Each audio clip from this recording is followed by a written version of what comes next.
Technology is making inflation statistics, an unreliable guide to the economy. Amazon is used to fielding accusations that it has killed off the physical retail business, that it mistreats warehouse workers, that it abuses its dominant platform in online sales. So it's not a surprise. So perhaps it's not a surprise that some people also blame me for low inflation. In 2017, Janet Yellen, then chair of the Federal Reserve, wondered aloud if cutthroat online competition may be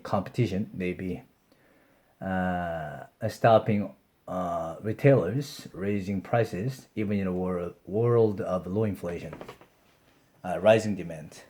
Albert took a view of Harvard Business School has found that Amazon prices are 5% lower than those of 8 large retailers and 5% lower on those retailers' websites.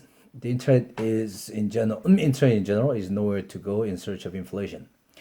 In America, online prices have been falling fairly steadily since around 2012 and are lower than they were at the turn of the millennium. Yet the so-called Amazon effect should not seem so noble. Should not seem so noble.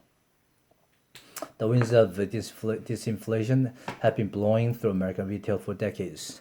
In the 1990s and 2000s, big box retailers like Walmart and Target ruthlessly cut goods prices as they optimized their supply chains. Cheap imports from China and other emerging market economies squeezed domestic producers. One study in 2008 found that low-wage countries capturing 1% of market share in America were associated with a 3.1% fall in producer prices. There has been barely any cumulative rise in American Consumer Price Index American consumer goods prices, excluding food and energy, for 2 decades. Before the financial crisis, inflation as a whole behaved normally because service inflation held up. Today, both goods and services inflation are low.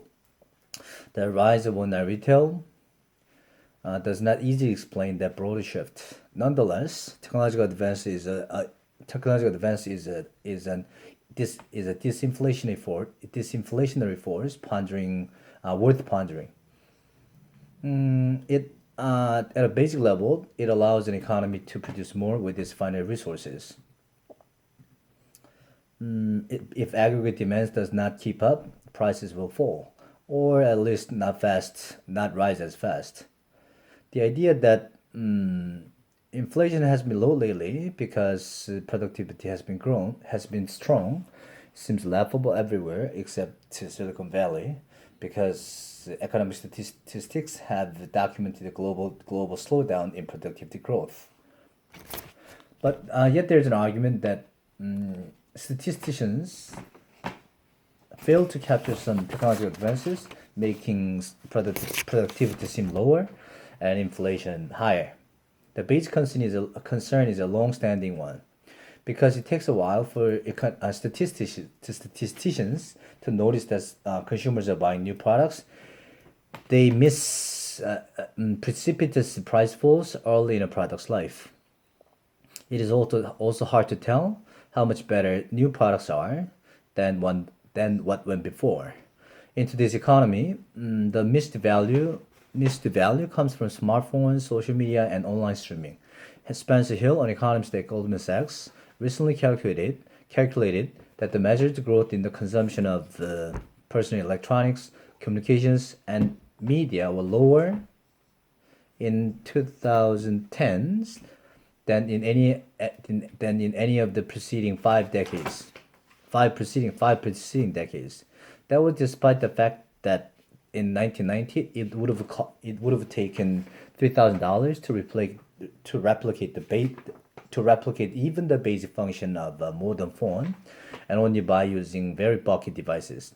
In real terms, consumption in this category is surely soaring, but the statistics may be missing something. Statisticians are constantly battling the problem, but a review of America's inflation indices in 2018 by Brent Molson, a former top government official, estimated that the inflation index targeted by the Fed remained upwardly biased by almost half a percentage point, primarily because new products and quality change. The shift to online sales could be making new product bias worse. A paper by Austin and Peter of Stanford University found that even excluding clothing, for which tastes are fickle, 44% of online sales in a database produced by Adobe Analytics, a computing company, were of goods that did not exist in the prior year. With such high turn, the basket of goods monitored by official statisticians will quickly go stale. They have for some categories of goods helped Adobe Analytics to construct its own digital price index, which shows much less inflation than official measures. For example, they find the furniture and bedding fell in price by almost 12% online between January 2014 and June 2019, while the official consumer price index records a fall of only 2.1%. A bigger problem than falling prices is from products that are zero from the start. Prices that are zero from the start. Most consumers today carry devices in their pocket with which they can make video calls, instant video calls everywhere in the world, access information on any subject, and translate languages instantaneously, all for free. The explosion of the provision of free services is usually cited as a reason to doubt the accuracy of GDP. This is as big a problem for inflation. First, free services sometimes replace ones that were previously paid for, which put new product bias on steroids. Second, if consumers derive a greater share of their well-being from things that come free, inflation should cease to be a good measure of the cost of living and of the purchasing power of incomes. Measuring the price of something and the value and its value to customers are two different tasks. Eric of MIT and two co-authors have run experiments in an attempt to do the latter. They asked 3,000 online participants what they would need to be paid to give up Facebook for a month, offering to enforce the deal for a few randomly selected participants using Facebook features that revealed to friends when they last logged on. When somebody last logged on. The median response was $42. About a fifth of the participants of users quoted somewhere close to $1,000. In another experiment, they struck similar agreements with the participants at a Dutch university, enforcing the contract by getting them to change their passport, in effect, locking them out of their accounts, or to submit to monitoring of their personal devices, electronic devices. The median figure participants quoted to give up mapping services is about for a month was about 49 euros or $64. For WhatsApp, it was 36 euros. In another paper, he and his colleagues asked consumers what they would need to be paid to forego free search engines for a year. The median response was over $17,500. These figures can mislead. People will always fear the social isolation that would come from being cut off from the predominant communications technology of the day, whether it's telephones, texts, or TikToks. Inflation and GDP were never intended to measure consumer well-being, consumer welfare. Some free services are displacing activity that has never been counted in GDP, like casual matchmaking. Free services funded by advertising are not new. Radio and television have been around for a long time. And advertising is only small relative to the economy. John Furland of San Francisco Fed argues that many of the consumer benefits from modern technology are conceptually no market. But the line between market and no market services is hazy. Imputed rent, the money homeowners would have to pay to rent a house, equivalent to the ones they own,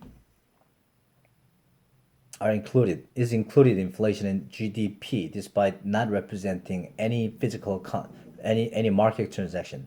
In another recent paper, David of the Federal Reserve and Carl of the Conference Board of Business Group argued that smartphones, broadband connections, and Netflix subscriptions should be viewed as investments that with variable benefits for users over time, depending on how intensively they are used. Armed with the trends in data usage and time use surveys, they construct a quality adjusted price index for digital access services that shows prices falling 21% between 2007 and 2017. The official price index for internet access, by contrast, shows the prices up 4.5% across the same period. The fact that inflation may be even lower than is reported is, in one respect, good news. It means the growth in living standards has been understated. But it's troublesome for central bankers who are already undershooting their inflation target. Moreover, the justification for targeting inflation in the first place rests on the notion that the number is a meaningful representation of the experience of the representation of the economic experience of the public and of firms. The more economic activity shifts to domain where price is a slippery concept, the weaker the link will become. And there's another source of breakdown in economists' understanding of how prices are formed: globalization.